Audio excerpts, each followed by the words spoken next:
I remember rendering like videos used to be such a pain, or like like when the GoPros and stuff started coming out, like the super cheap computers I had couldn't handle the videos, so I would drag them onto the timeline, and you couldn't do anything with the clips because the computer didn't have enough RAM to keep up with it.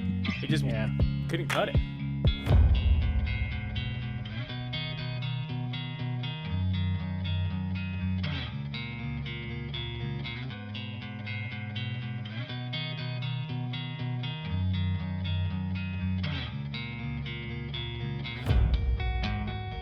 Hey, welcome back, everybody, to Thought Process. I'm your host, Mr. Shawn Wayne, the owner of this YouTube channel. How you doing, everyone? It's good to be back. This is episode 3, right, Dylan? Yeah. Sick. I'm glad I changed to you, and you was just like, yeah. Dylan, we've been going strong. First season, like I said before, was awesome, right? It was pretty sick. We had a pretty good bit of people on. It was pretty fun. Yeah. We just had Seth Trimble on. That was really fun. And, we're in the process of thought process. I keep saying that. We're in the process of building a studio like we've always said we were going to do, but that's going to be a while. It's going to be a pretty good while. But we'd like to huge shout out, as you can see the sign over my shoulder here and on our headphones, Yoder's Talk. They sponsor the show and let us use their studio, their glorious studio, which is basically my office at the moment. But, we're going to kick season 2 off with a special guest. It's been a long time, hasn't it, Dylan? It has been. Very, very long. We go way back. We was neighbors for a long time and skateboarded a lot, did all kinds of cool stuff. I mean, we were reckless children back in the day. But I'll let you bring them on, Dylan. All right. We have Brandon Goode. Hey. Howdy, y'all. This guy was an internet sensation before internet sensation was a thing. That's a bold claim right there. Hey, you was on Tosh.0. You was a sensation. Big sensation for Holly Pond. High level there. From the small pond big to the moves. big screen. Hey, that's pretty good. From the small pond to the big screen. Big moves. Big moves. But yeah, you was doing, big YouTube things when, we were very young and had no idea. Yeah, dude. I can't remember what year I started that channel or my channel. But yeah, at that point, like, it was all about just making fun home videos. And, we all skated, so we were just trying to make fun. Sorry. I'm going to swap to Dylan. Always trying to make funny, skate video clips like CKY and all that kind of stuff. So. Oh, yeah. You had me out there, like, doing front flips and hurting myself on mountain boards, and it was a good time. What I loved about working with you, Shawn would just commit. Like. No practice. Yeah, he didn't take a lot to talk him into anything. Just totally fearless. He's saying you do it, and he's like, "Oh, that looks so hard." Yeah. It was a lot of time and time. practice into it. You're just like, "I'm going for it." Oh, full sin. I remember the front flip deal. We were jumping on the mountain boards. You was back flipping, yeah, and then I was front flipping. I've got a clip somewhere. I'll throw it in here, but that was so hard and so dangerous. And it was straight to the ground. Yeah, and you're like, okay, front flip. Just lean forward, basically. And there's that shot of like your hands like down, like split different directions, like going straight to your head. It was amazing. I remember that popped up in my memories actually. We was talking about you jumped over us with a mountain board. We was like with a car and stuff. That was super cool. You was doing big stuff back then. Yeah, I mean you're still doing big stuff now, content. but you was definitely you was ahead of the.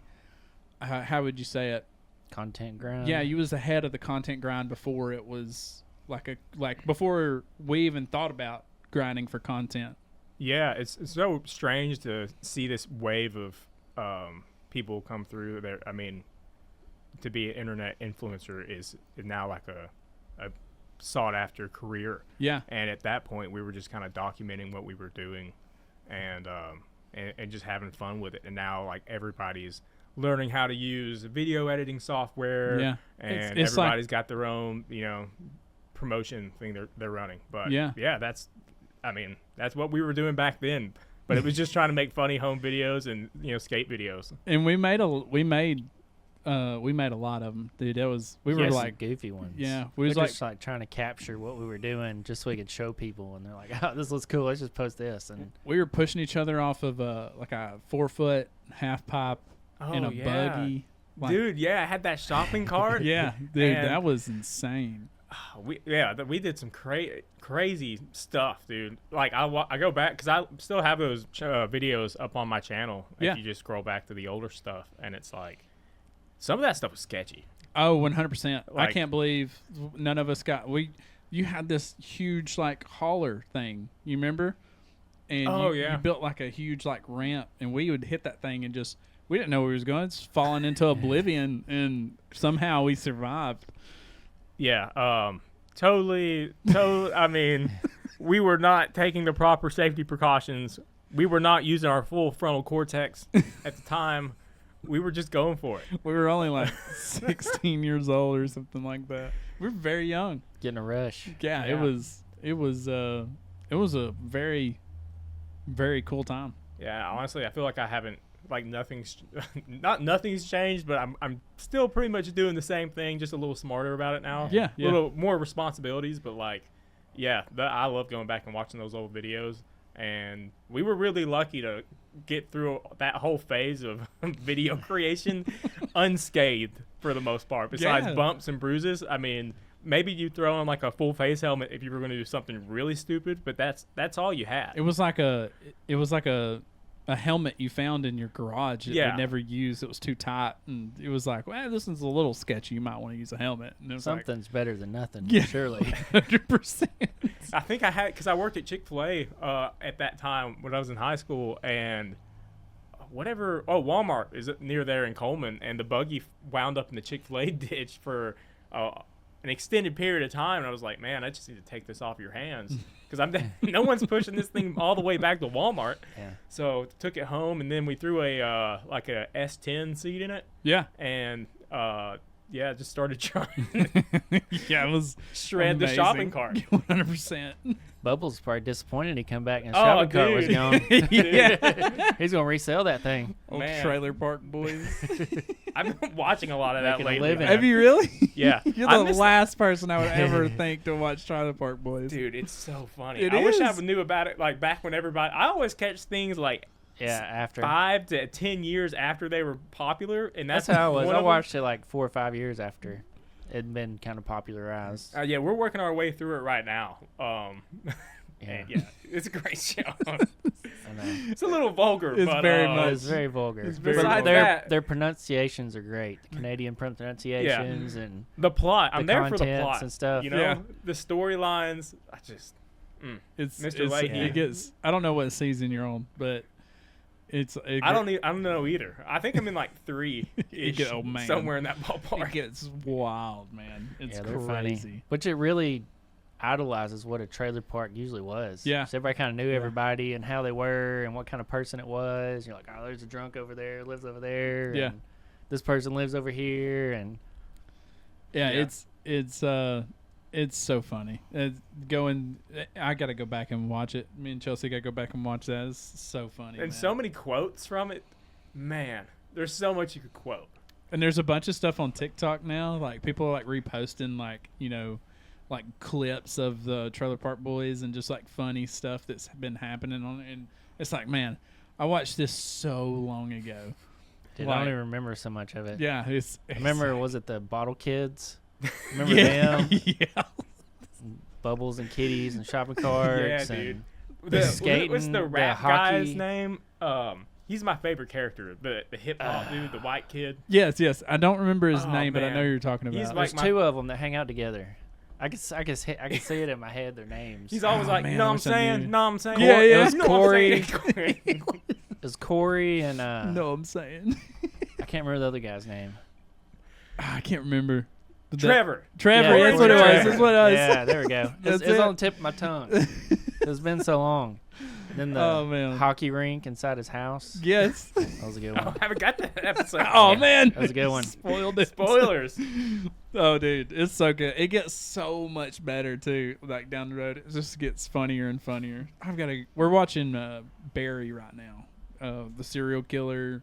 Oh yeah. Yeah, we're watching that, and we'll have to watch Trailer Park Boys after that. It's gonna blow her mind. That's hilarious. We're watching Free Run.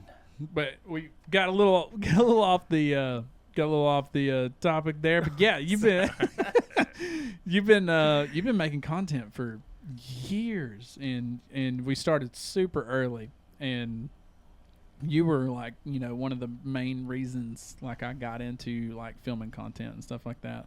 It's weird that because growing up skateboarding, like you have fun skating, but like the other thing you do is you just document the skateboarding. Yeah. Like it's all about filming tricks. Yeah. And now that would be creating content, but it's always just been about filming the trick or filming the stunt. But now it's become a whole industry of content creation. Yeah. And it's pretty neat. I probably could have focused on it. I mean, I've been consistent, ever since I started making stuff, but Yeah. as trends and things come by, I haven't always tried to capitalize on everything as it was blowing up. And you probably viewed it more of like here's my achievement. I wanted to achieve this and I did it, and I documented it instead of like I want to make content so other people could see it. Yeah, 100%. So he was like, Yeah. like I feel good because I did this. It's so cool. I go back and relive it. I mean, we were filming everything, just everything we Random did. We stuff. had, yeah. I mean, we had no idea how to like. I mean, I had no idea how to put content together. Like my first skateboard video was like weird. That I put together. Remember was it Pathfinder shot? We had the half pipe and the basketball, and we'd be skateboarding, trying to shoot hoops. Yeah. It was like you could barely see it now. It's so pixelated. Yeah, Shooting it with potato phones. 360. Yeah. What do you call it? 360 pixels. And like, it was just it was a crazy, crazy time. And then Back then, you that was were good like, stuff. yeah, you were editing. Like, That's that's a big thing back then too. It's even, and I mean, I'm older now, I'm one of the old heads, but I hear about people editing their videos on the phone in the app, and I'm like, what a pain. Yeah, It's so much easier to do on a computer. I can't trying to drag a song and sync it up. I mean, I can do small stuff, but if it's anything extensive, yeah, I couldn't imagine doing some of these videos people do just on the smartphone. But I remember I was the kid with the computer editing software. At one point I got like a Mac, so I was the dude with iMovie, and then whatever I got at Adobe, whatever it was. But so I always had a lot of fun editing, which is why I'm still doing it, I guess.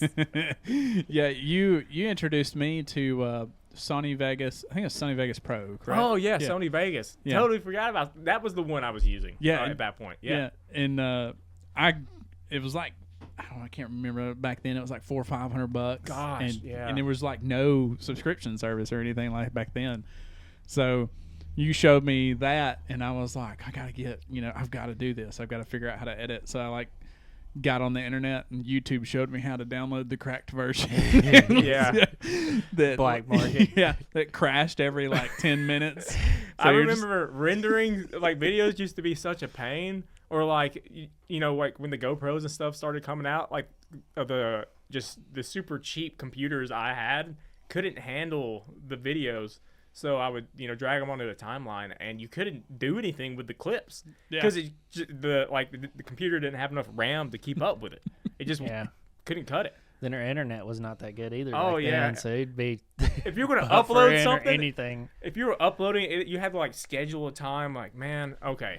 Here's 5 hours. I'll be at the house so I can just monitor this thing, or I'm going to go to bed and check on it in the morning. Nobody call the house. Yeah, and then the internet out. Mom had that all-in-one computer, it was just all-in-one screen computer. Just like a monitor. Yeah. And that thing wasn't running. No, it had 4 4 gigabytes of memory in it. It was awful. But we didn't know how bad it was at the time. We were just I didn't. I was just this doesn't do it. I don't know what's the problem. Yeah. It was because my parents made me use the cheap Walmart computer we could I'll give you a afford. nice one. Yeah, Put all them bugs on it. dude. I went to Wallace after finished up at Holly Pond, and I got like a student loan and stuff, and I had some money left over afterwards, and I took the money and bought my first MacBook. It was an iMac. I'm sorry, but like this is money I was gonna have to pay back.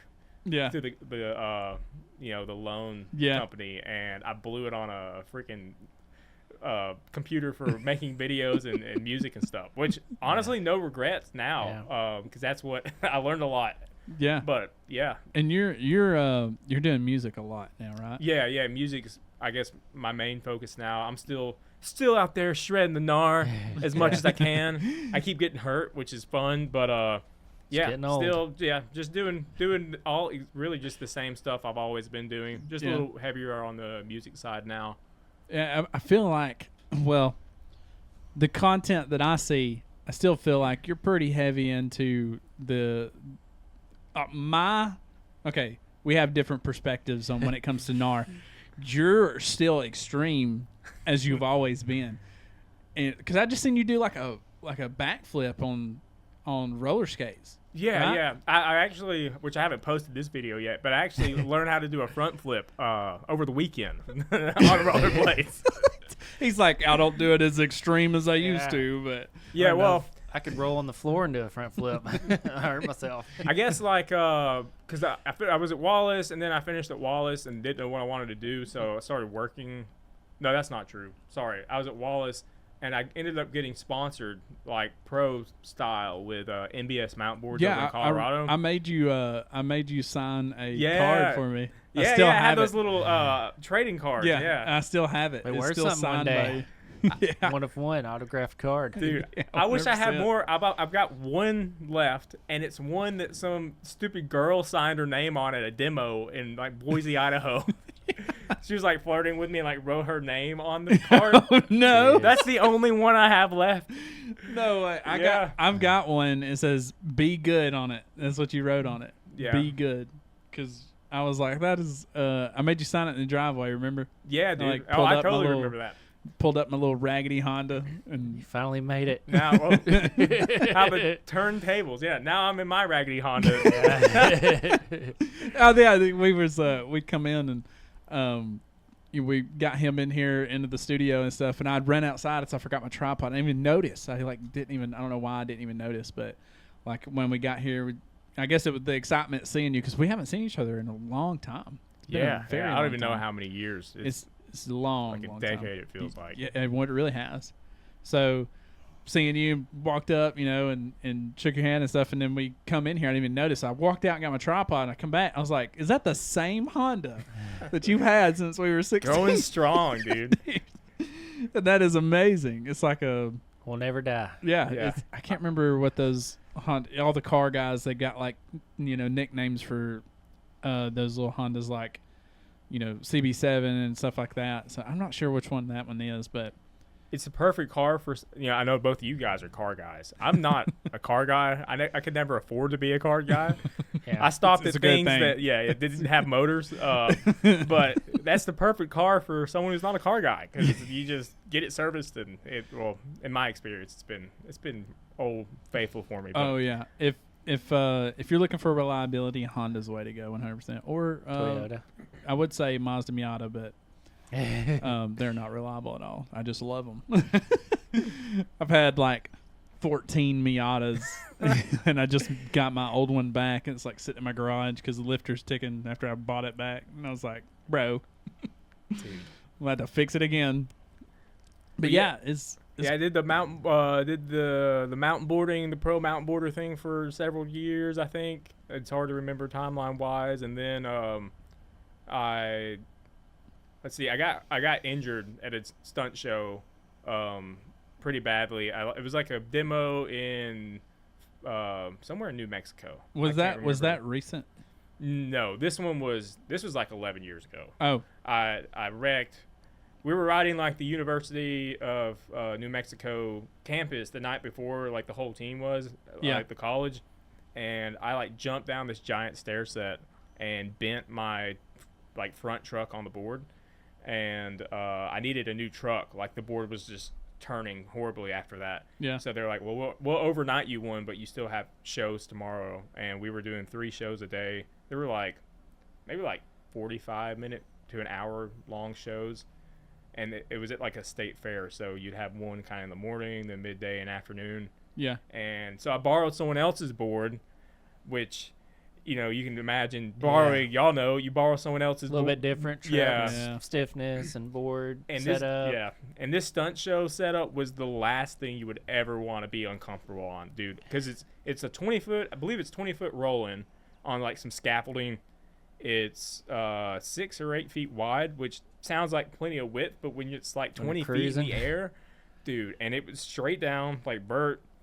You drop it on that, you would jump this semi truck with a ramp built into it. So like the ramp was at the this front sounds hood. So extreme, bro. And then it sounds wild. like Fear Factor. Dude, it was so scary, especially coming from. I mean, we built jumps and stuff in Rome, but wood stuff. to go from the jumps that we grew up building to like, okay, here's a 20-foot tall roll-in on scaffolding. It was like, okay, now go do all the tricks you're used to doing in front of people. Was a big transition. I can imagine. It's like next level sketchy. So you hit that and you land, and then there's like a big quarter pipe, and then you come back and there's some like rails and small jumps and stuff. But anyways, I dropped in for the first stunt show and borrowed my friend's board, and it went all right, but the board felt really crazy.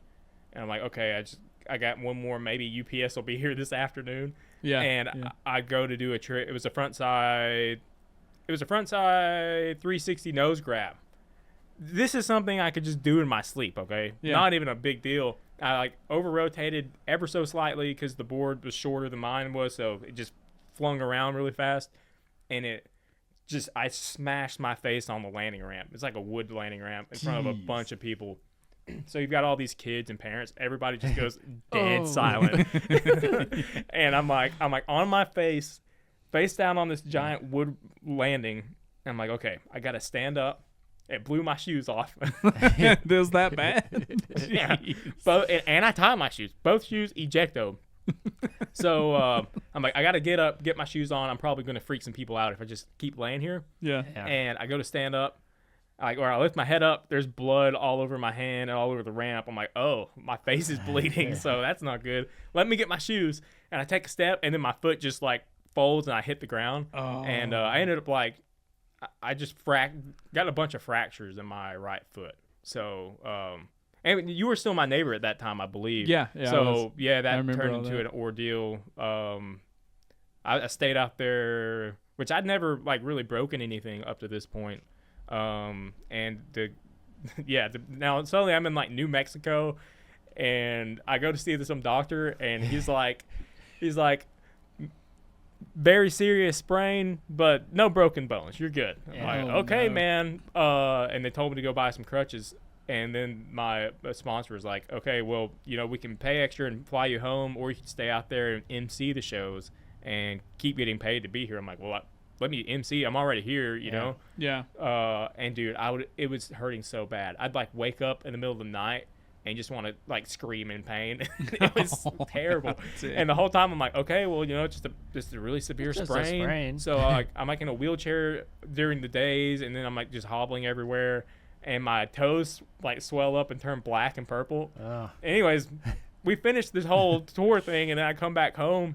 I'm like had to change flights like 3 times on the way home, and I'm like hobbling through an airport on one leg, just trying to get to the next gate or whatever. Yeah. Get home, go to Sports Med over in Huntsville, and they do their own X-rays and like MRI, and they're like, oh yeah, you have like a lot of damage, and we need to do surgery this week. Oh so my gosh. had like a pin put in, and it all healed up fine, and never really haven't had any more issues out of that particular case. But didn't that borrow happened. Any more boards? Yeah. Yeah, have not borrowed a board since then, let me tell you. So yeah, that happened, and then I came back home, and I was still sponsored by MBS for a long time, but that was the last stunt show I think I did like that. Are you still sponsored by them? Or? Yeah, I mean technically, like if I'm buying something, I hit them up, and I get like a team discount kind of thing. Yeah. I'm not getting paychecks or anything from them anymore, but And and then getting paychecks from, like, you know, like a sponsorship or something like that. Is kind of, I do want to know, do you get residuals from what's it called, Tosh.0? No, I do not. You don't? No. And I think it's probably because the segment that I appeared in, you like, and I didn't even send the video in. I don't know who sent the video in, because it was like a viewer submission part. Yeah. And it wasn't like one of the main features. It was just a whole segment, like a compilation of all the viewers who sent videos in. Oh, okay. So somebody just randomly pulled it off the internet. I think maybe one of my friends, like my friend Chris Boyd, might have sent it in. I'm honestly not totally sure, but I have to get to the bottom of this. Somebody who sent this video in? Yeah, I don't remember. It's been such a while back, but somebody's getting the residuals. Yeah. Off of it, you know? So whoever sent that video in, they're getting the residuals, not me. They're just making a living, and it's like hardcore parkour. I'm the one who backflips off the propane tank, and they get the check for it. Yeah, unbelievable.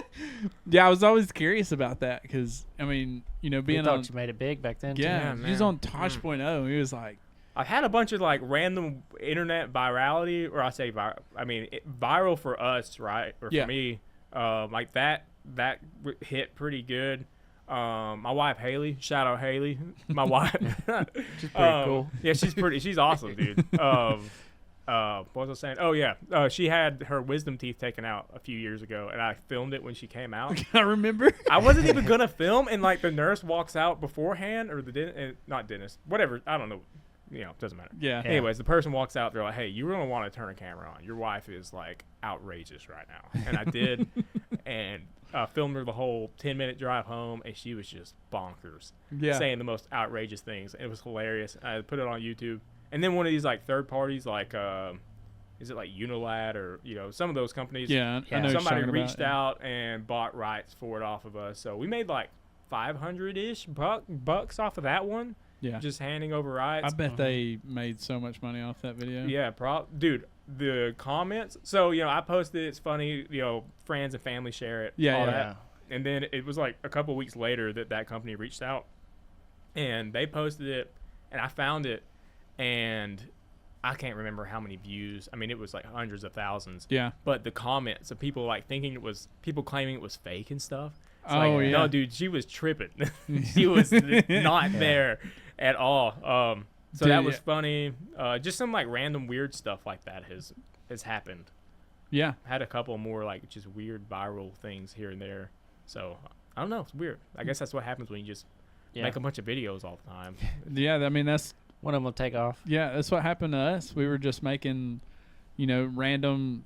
I mean, we were like in my room with like a green screen and just like seeing what would pop off, you know. And we were acting like we were like weathermen and had this green screen, and Dylan wore a green shirt and took his jacket off and you couldn't see it. Did it on purpose. The floating head. Yes. And it was like, and we posted that, and then we posted a few more things. And I've had like 4 YouTube channels, and this was the only one that's like popped off. I've had like a motovlog channel. A lot of people don't know that I have a motovlog channel. I have a motovlog channel. It's got like, over 100 and something videos of just me like talking, riding motorcycles and doing wheelies and stuff like that. And the videos, they did really well. They got views, and the channel's got some subscribers, but I just got out of it, and it never got over 1,000 subscribers or anything like that. But yeah, there's like a full like YouTube channel that's like, just has like a ton of videos on it that I just never did anything with. Right along with Shawn. And then this channel was like a IRL channel for that channel. So it was like my second channel. Yeah. And then we started just posting random stuff on that, and it took off. See, I've never, because I know some people split the channels up. Some people keep it all under the same thing. I've always been on the fence. Even now, I'm like on the fence. But I feel like I've come this far with everything just under the same. Yeah. Might as well just keep it rolling, I'm that guy. I'm like, I keep everything on the same channel. That's shorts, clips, full videos, vlogs, how-tos. Like everything is under the same, same channel. We do it all. Yeah. Especially with like, because, I do music, so my band stuff is... Yeah. We went through a few band names at one point, but like it's really like I write and record 90% of it. Mm-hmm. Now, we have a drummer who comes in and plays drums, Taylor Jones, my man, and stuff. But yeah, we tried band names for a while. But then I was like, man, I'm really doing like these are really my songs, so Yeah. I just started putting them out under. I didn't want to use my own name. I did for a while, and then I was like, well, that's kind of maybe I can come up with something different. Yeah. And I was like, Stage name. Yeah, a stage name, exactly. And I was like, okay, well, the name, how about Brother Goode? Because, I grew up in church, still in church. Yeah. And, I'd be Brother Goode to a lot of people. Yeah. So, and it's same, Be Good initials, all that stuff still the same. Yeah. So, same letters, it all lines up the same way.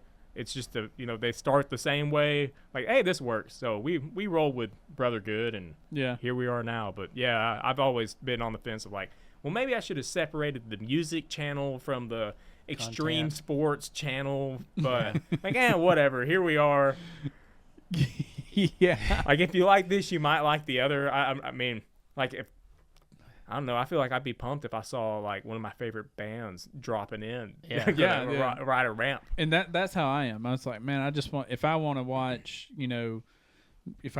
Shawn daily vlogging, then let's see what other content he's got on his channel. And if I don't like it, I'll just watch his daily content. Yeah. But, So music could really go with anything, though. yeah, You 100%. could add it with any kind of content. And I mean, that's what it'd be KSI good. did. He Unless was doing. you just don't like the music.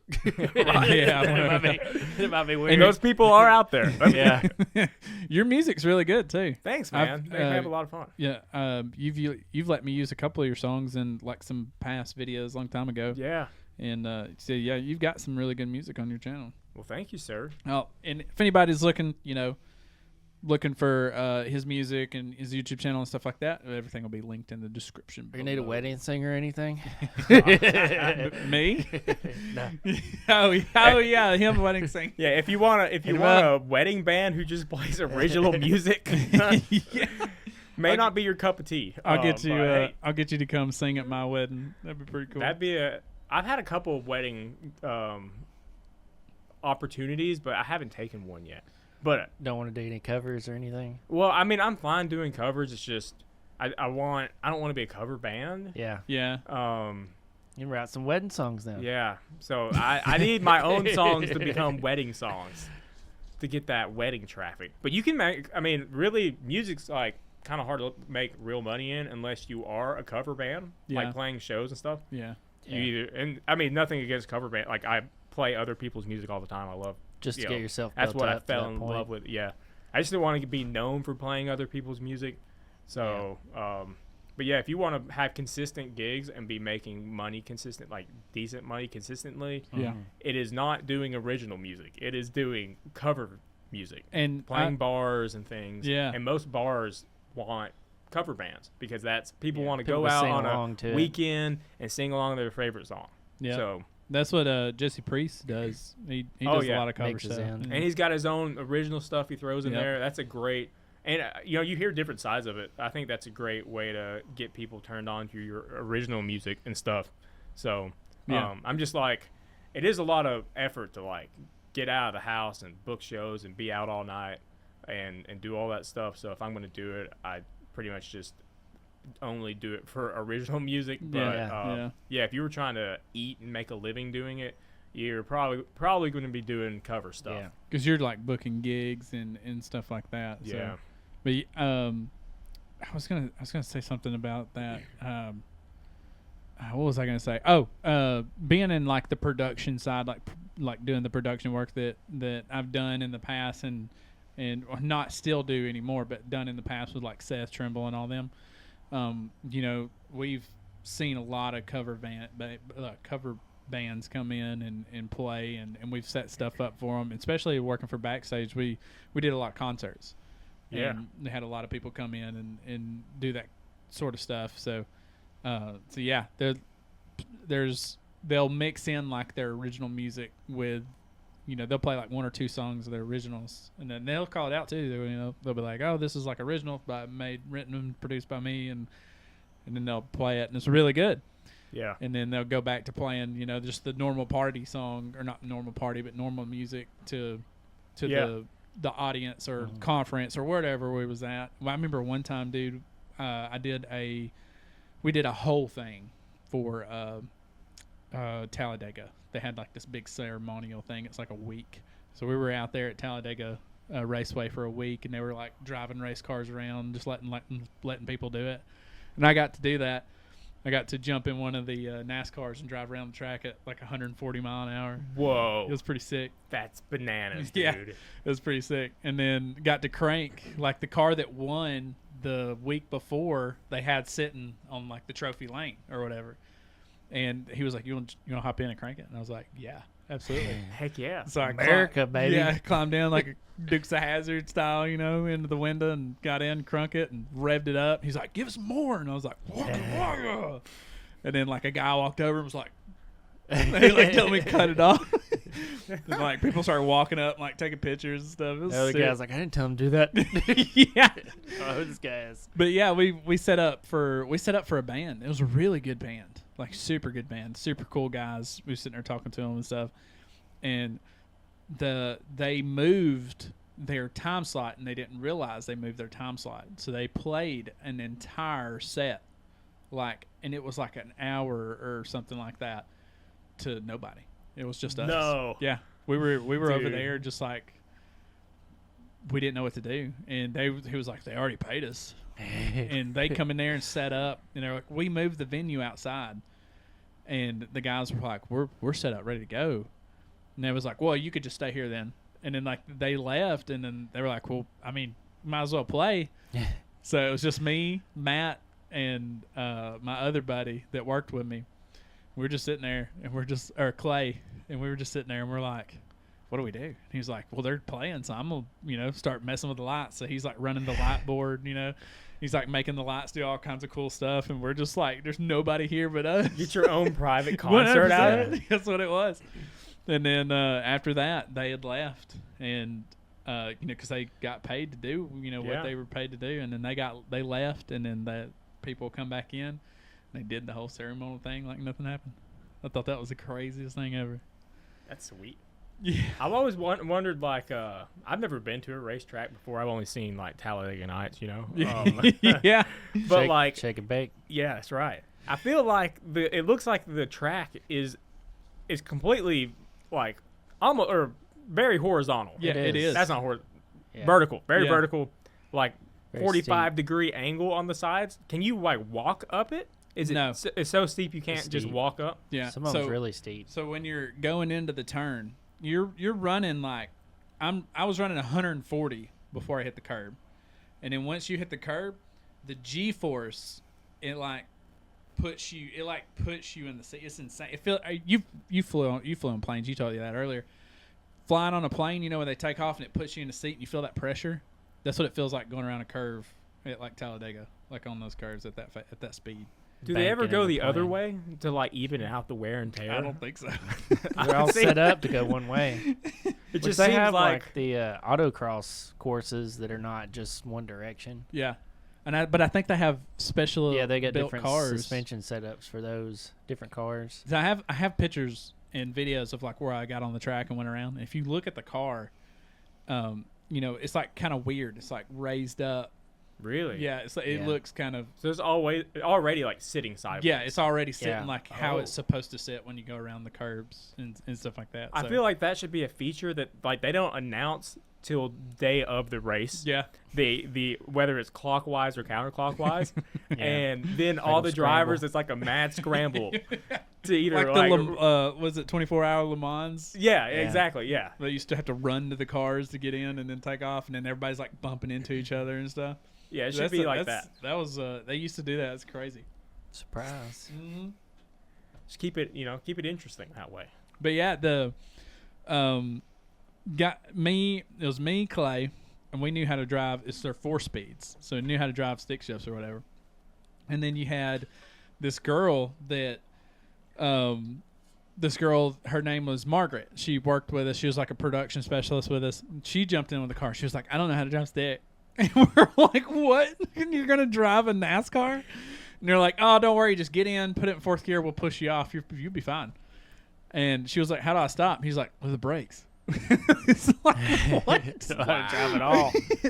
So she did like 98 miles an hour around the whole track. Like they said that she was going like, they were like trying to make her speed up because their car was like trying to slide down. Like it was like trying to slide down the bank.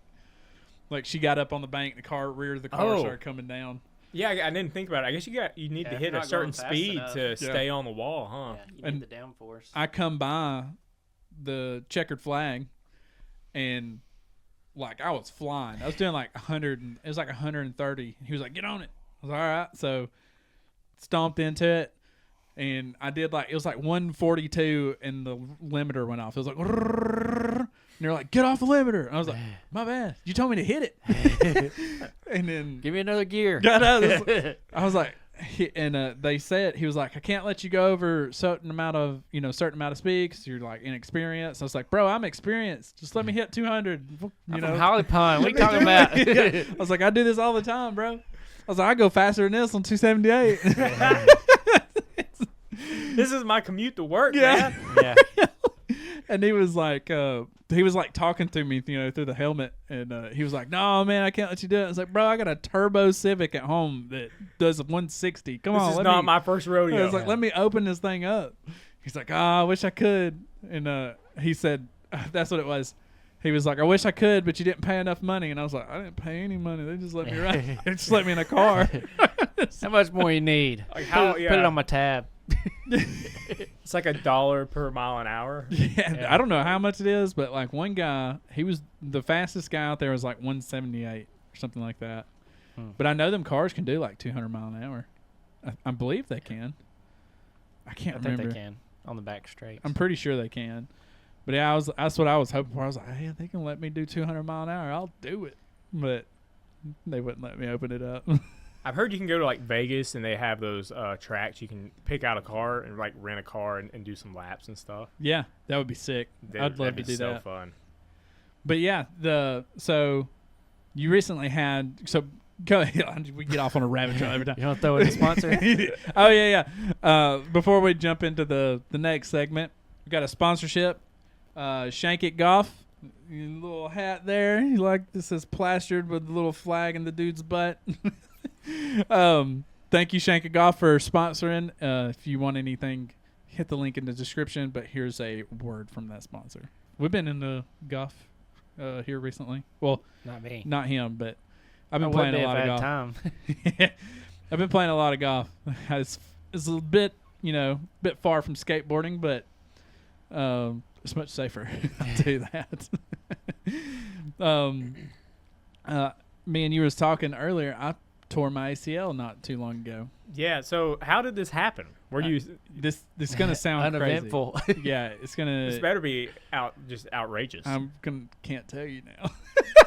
You were like, you'll be disappointed. You're gonna be very disappointed. So, I've always skateboarded and I've always kept up with skateboarding and never been like the hot shot skateboard like you are. Like you're a skateboarder. You're crazy. But Thank you. Shot. But I've always been like 5 levels under you. Every time I advance, you've already up here. No more than 3 levels. Yeah. but anyway, I was working for Backstage Productions, and we were at the Birmingham, what they call it, the club. It's like a little venue place that they have like big corporate meetings and just crazy stuff. But anyway, we were there, and I was running fiber for the cameras, and I bumped into a TV, and the wheel fell off of it. And I was rolling the fiber out, and I turned around because I heard something, and the TV, it's like a big 90 inch TV. Oh, that's a big boy. Yeah, and she was coming down, so I jumped out of the way, and it like landed on my leg, like my toes. Yeah, my toes were caught underneath it. So when I jumped, I twisted, but the bottom part of my leg stayed, and it like twisted, and then the TV come down on top of it and hyperextended it and ruptured my ACL. Holy cow! It was Dude, that is brutal though. Spidey senses were tingling. It was like the craziest His noise. reflexes couldn't keep up. Yeah. Exactly. The craziest noise. It was like a clap. It was like inside your knee. Yeah, and I was like, "Oh man, I can't move my leg." Is the ACL? Is that the one in the middle? I know there's like MCL, Yeah, ACL, PCL. So it's like the tendon that does this, that like holds your knee together. Yeah. Mine was like this. Yeah. So crushed by a falling The TV. So you made it sound like you were just like bending, like you went to sit down for dinner and you like blew your ACL. No, a TV crushed your knee, dude. That's pretty gnarly. So I couldn't move or nothing, and so Clay was looking at me. He's like, "You all right?" I got the TV laying on top of me. I was like, "Help!" I'm like, "Bro, help me!" And I'm in tears, bro. It hurt. And so I'm like, "Help! What are you doing?" Just like, I don't know why, but I get hurt, and everybody just kind of like stares at me like, "Get up!" He's all right. Get it off you. Let's go. Come on, Walk it off.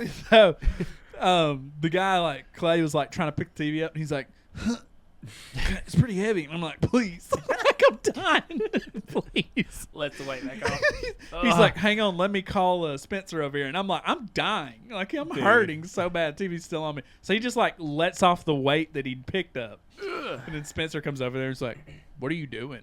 I'm like, "Please help me." You're still laying there. Yes.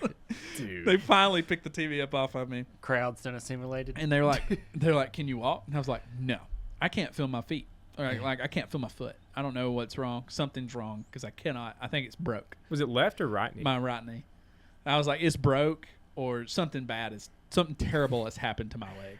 So they took me to UAB, and then like I went in wheelchaired, and then the guy's like grabbing my leg. He's like, or they did an X-ray. That's what it was. They did an X-ray, and they're like, "Oh, you don't have any broken bones." He's like, "You can't move it," and I was like, "I can't move it at all." So he like grabs my leg, does some weird stuff on my knee, and he moves it, and he's like. I was like, "Why'd you do that?" Don't make that face. I was like, why'd you do that?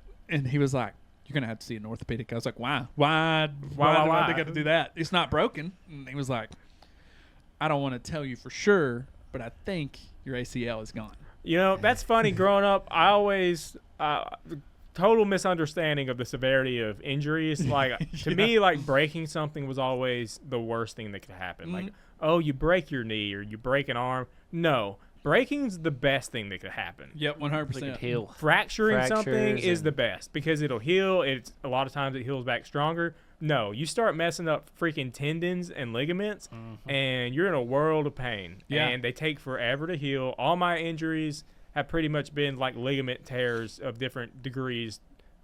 Usually about every like 3 years, I'll have a good one. Yeah. I spread them out about every 3 years. I'm due for another one. It's the confidence building. Yeah. Here we go. 3 years out, you're like, "Yeah, I'm doing pretty good." You start looking at the clock, you're like, okay, this could happen any day now. Yeah, Surprise. 100%. So, left there on crutches. Still couldn't move my leg. Left there on crutches. Like a week later, I was on crutches. I came to work. And they're like, "Yeah, no, you can't work on crutches. That's that's a big thing. Can't do that." So I was like, "All right." So I went and bought like a brace, and like myself, yeah. And it's ACL Don't brace it. So I went to bought a brace, and I could stand on it because like my leg wasn't like moving because the ACL keeps your knee or like this intact.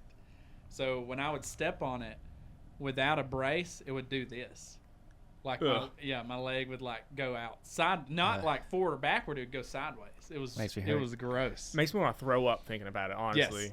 And so, and my my all of my muscles are pulled right there, right? So it was just like super weak. So I went and bought a brace, put that thing on, and I was like, "I gotta work." And they're like, "Yeah, you'll have a MRI in like a week," and it's workers' comp, so they're in no hurry. Yeah. They're in no hurry at all. So, like a week, I'm working. I'm like walking around with a brace. I'm like limping around, and I'm working. So I gotta work. That's and then, crazy, yeah. dude. And so An ACL tear. yeah. So like a week later, they're like, "Oh yeah, you got an appointment over here in Coleman to get an MRI." It's like, okay. So I went and got an MRI, and I'm just like sitting there, and I'm like on the bed, and my feet just kicking my feet back and forth. I'm fine. Like I feel fine. Like my knee's not hurting. I just know it's unstable. And the guy come in, he was like, "Hey man, you wanna come out in the hallway?" And I was like, "Crap." It's like, "Yeah, sure." And so I walked out in the hallway, and he was like, "All right, here's your MRI, and this is your," and he's like talking all professional, He's like, "This is your MRI," and he's like pointing in here. He's like, "This is your ACL. This is what it's supposed to look like." I was like, "That's not mine." He's like, "No." He's like, slides it over, and he's like, this perfect example of a good one. Yeah. He's like, slides it over, and he slides mine in. He's like, this one's yours. And I was like, where's it at? It was gone. He's like, yep, you don't got one anymore. Where did it go? He's like, so just tape it back. And he's like already talking to me, like he knows I'm gonna have surgery. So he was like, yeah, we're gonna go in, we're gonna put an anchor here, we're gonna put an anchor here, we're gonna take a limit from here, and we're gonna put it there. Like, it's so simple. Wow. And I was like, how long does this take? And he was like, about an hour. Yeah, that's what he said. I was like, no. If I have surgery, how long? Because I gotta work. So like, how long am I out? He's like, insurance pay for it. I'm like, how long do I need to be out of work? That's what I'm asking. And he was like, more than 6 months. He was like, I would. Wow. Yeah. And I was like, all right, let's, this can't be that bad. Had surgery, 3 months, 2 months, I could not move, or not 2 months. For the first month, couldn't move. Couch potato. Yeah. I was like, literally get up, go to the bathroom, come back to the bed. That's it. Like, that was. Did they have your knee in a cast, like a hard cast? It was in a brace, like a brace that went from my high, at my waist all the way down to my ankle. Wow. And it was locked, so I couldn't move at all. I couldn't move my leg at all. And after the first month, the second month, I could unlock it and undo it and do the ice thing. So I could put an ice thing on it, do ice therapy and heat therapy and all that. And they were like, yeah, you need to do this. And then the third month is when I started physical therapy. And then I got in there, and I'm like, okay, we're, 3 months. Yeah, we're getting better. I should be walking, hopefully, within a month, and then I'll be back at work. And the lady was looking at me, and she was like, man, yeah, the ACL is pretty bad. And I was like, yeah, I'm crazy. 1 more month, and I'll be back at work. She's like, no. She's like, you won't even be walking in a month. She had confidence. Yeah. Look at this guy. And sure enough, a month later, after physical therapy for a month, I was on one crutch, just still crutching it. And then after that, I was walking, but I was I could only walk for a certain period of time, and then I'd have to get crutches again. It was a very tedious process. I didn't realize ACL recovery was that long. I figured 3 months ish. Yeah, it was. So the 6 month mark rolled around. You still wasn't 100%. Yeah, I still wasn't good. Remember, they kept putting you off. They're like, give it a little bit longer, and then you roll on, and they get a little bit longer. Because so what I did at Backstage was LED walls. That's what I was putting up, was LED walls and cameras and switcher, what I'm doing right now.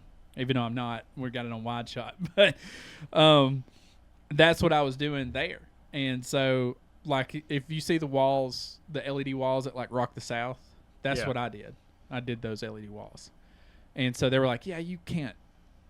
There's no way you can go back to doing that, because you have to you have to scale the walls sometimes and plug stuff up, and I've got pictures of me on massive walls, just hanging, and no restraints, just hanging. I'm just and so they're like, no, you can't. There's no way you can do that. So the month 5 rolls around, and they're like, we're gonna start putting some weight on it. I was like, okay.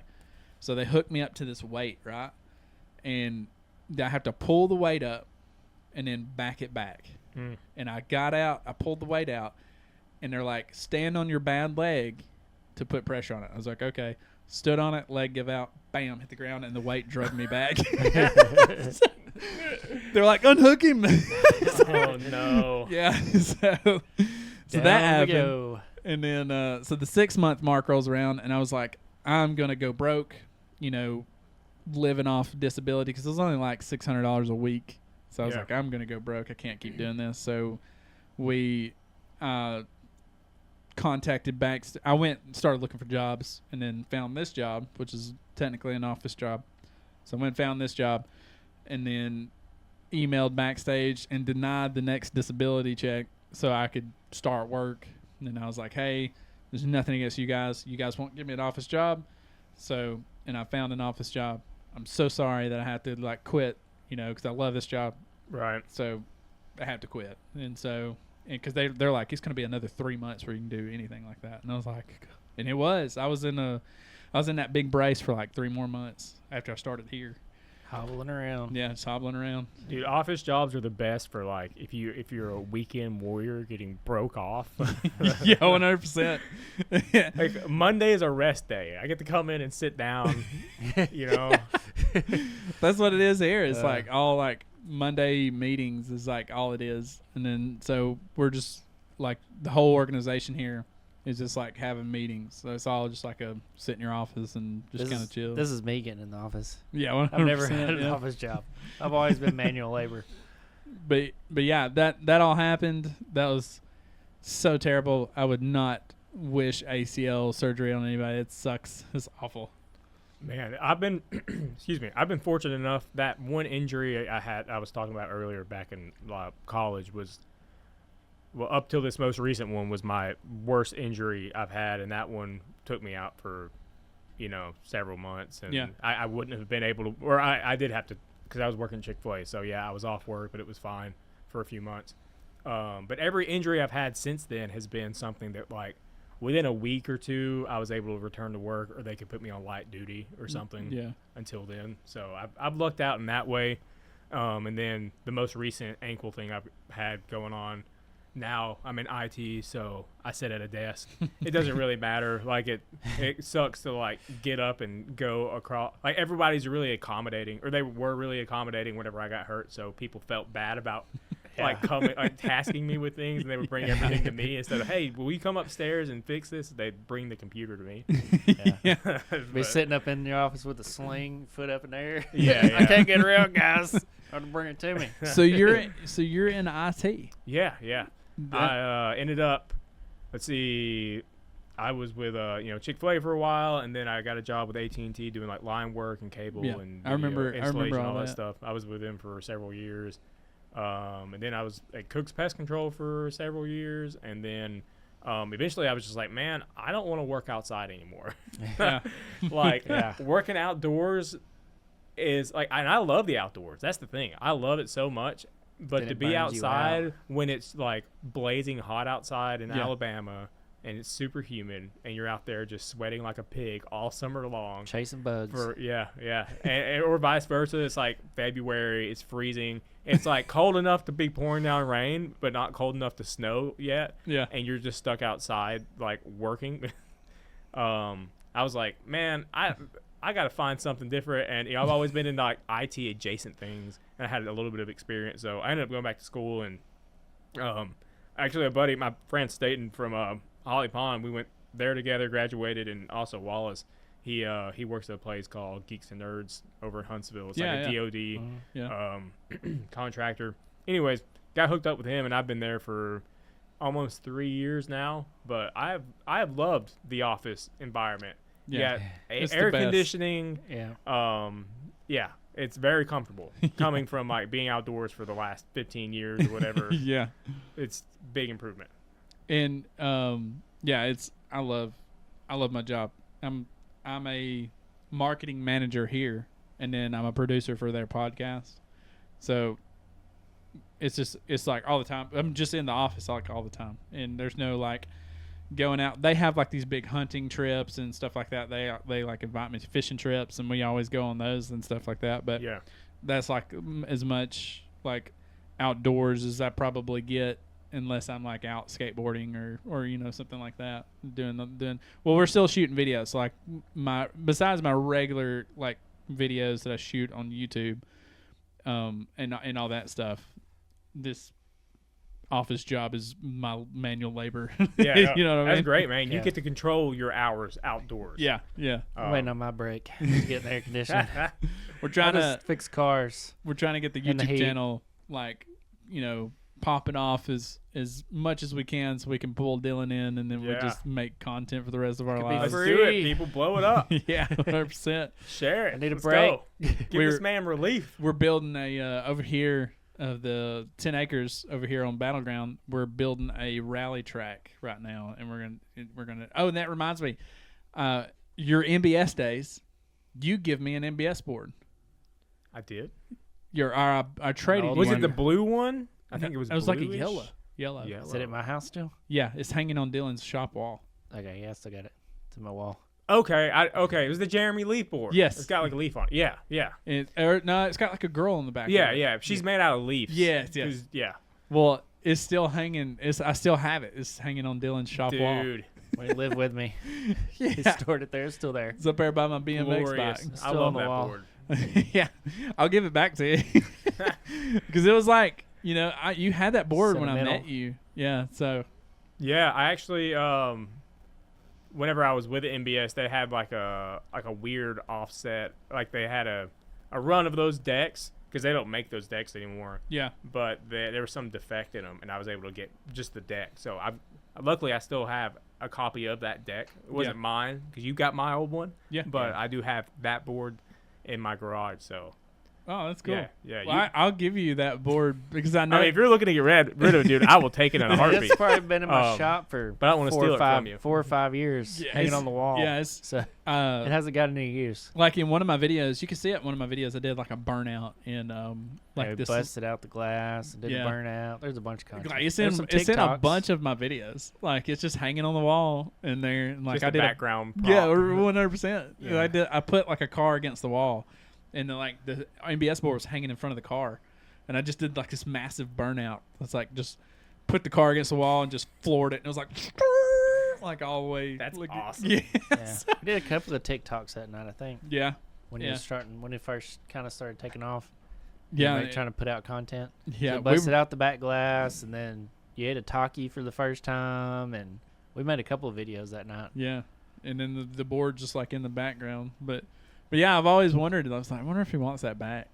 Yeah, I mean, if you want to get rid of it, dude, I will take it in a heartbeat. But if you want to keep it, that's cool. It's all good either way. I know that thing's probably sentimental to you, so I'll give it back to you. I've never gotten rid of it. It's always I've always just had it because you know, you don't see those everywhere. It's a mountain board. Yeah, they're hard. You can't go to Walmart and buy one. Exactly. You know, they're kind of hard to come by. The only one I had was a skateboard with the big trucks and the big wheels. Yeah. I had one of those growing up because we lived on a hill with mom and dad, so we'd always ride those. But I never seen one with like the foot slips till you started riding them. Yeah. And speaking of TikToks, you had a TikTok recently go mega viral, right? Yeah. Straight out the wazoo, man. Did not see it coming. So, you know, I'm big into like fitness and working out and all that junk. Yeah. And I bulked during the winter time. And then I was like, okay, I'm going to start cutting, which is losing weight come January. Yeah. And, you know, get back in good shape. But I was just trying to put on some muscle mass. So we filmed a funny video with my wife, Haley. She was pregnant with our daughter, Violet, who is alive and exists now. So shout out Violet. That's pretty cool. Supporting the content. Yeah. That's right. But yeah, so she was like in the early stages of pregnancy, and so she was still kind of small, but had a little bit of a belly. And then I was really chunky, and then we filmed a video just a few weeks ago, right before she delivered the baby, and then I'd lost like 22-ish pounds, nothing crazy, but it was just like a quick little 10-second video where flips from one to the other, and dude. So I posted it the night she went into labor, or she didn't go into labor. We were induced at a certain night. So I was like, hey, I'm going to go ahead and post this because, whatever. We're like waiting around for the induction stuff at like midnight. Yeah. So I posted it, and, the birth of my first child was pretty involved, so I hadn't checked my phone or anything. Yeah. And then my mother-in-law had mentioned, she's like, hey, if you looked at your videos, had like 30,000 views or something. I was like, oh, well, that's cool. I've had like a video get like 30 or 40 before, just once every several years. Yeah. So I was like, oh, that's cool. I was hoping like that one would pop off or something because it's like 6 months in the making basically, right? Yeah. You had to like think it through beforehand and we had the same spot. We took the video, the same lighting, everything, same clothes, and then I finally got around to my phone like a couple days later, and it was just climbing and climbing, and then it started getting close to 1 million. Yeah. And now it's at I can check, I guess. It's like around 5 million. It may be close to 6 million. It's somewhere in that ballpark now. It popped off. So Yeah. The last time I seen it was 1.5 million, and it had a ton of likes on it. Yeah, 5.8 million right now. Jeez. It's crazy, dude. And the comments, like, I've got all the notifications and stuff turned off on my phone. I liked one of the comments said this baby's gonna have great hair. Yeah, that's a good one. That's my favorite comment. Yeah, it's like that's so good, dude. The internet's undefeated for stuff. Yeah, They come up with. You're like, I never would have thought of that. There's people. Over half the comments are people arguing about whether I like hurt her. When like I tapped her belly. Wasn't even thinking about it. It was just like I just tapped her belly at the end of the video. You know, my baby's in there, so you give it a little tap, whatever. Yeah. And people have lost their minds. Okay, on, people baby. have been claiming like domestic abuse, all kinds of ridiculous things ever since. And there's just a big stream, like hundreds of comments of people arguing back and forth about whether or not that hurt her or not. Yeah. Because whenever I tapped her, Haley went from smiling to like oh, you know, but that was not all the reaction that occurred. Anyways, people have just been going back and forth arguing about that. And then the other one is people, there's hundreds of comments about people trying to decide which one was harder, losing weight or growing a baby. Somebody made some comment about like, I think the first comment in the whole thread of hundreds of comments was along the lines of, well, he, what was it? It was like, well, you know, she still worked harder or something, which is, you know, fair enough. I don't, you know, it's not really a discussion. Like, wasn't really on my mind. But people not a competition. People have reacted to that so many times, dude, and it's so weird to like open up TikTok and I can't even just to see just hundreds of notifications all at the same time. I was curious about it. It's a cool experience, and it's still going on. Like every day I check it, there's like a couple more 100,000 views. Yeah. It's starting to slow down now, but Probably the fact over- that it hit 1 million, and then like it hit 1 million, we're like, whoa, this is bananas, and now it's like almost 6 million. Yeah. That is so crazy. Have you gained? It's gotta be overwhelming you knowing gained any that many followers people. from it? Oh, dude, so many followers. I don't know how many I had before on TikTok because like I know you was climbing pretty good because Yeah.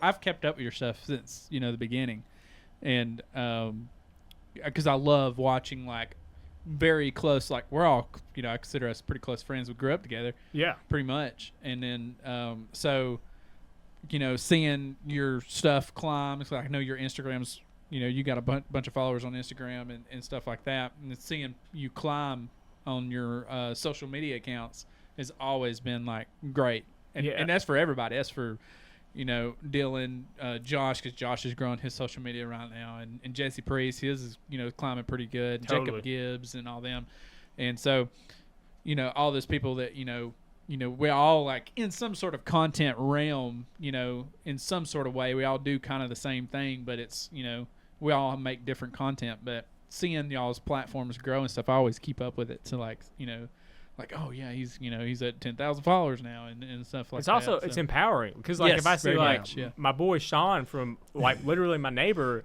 well he's got 100,000 subscribers or something now. Well, maybe I could do that. Yeah. Right. So yeah, it's cool. It's cool. Just keep up with the homies that way. And I've always thought of you as the YouTuber,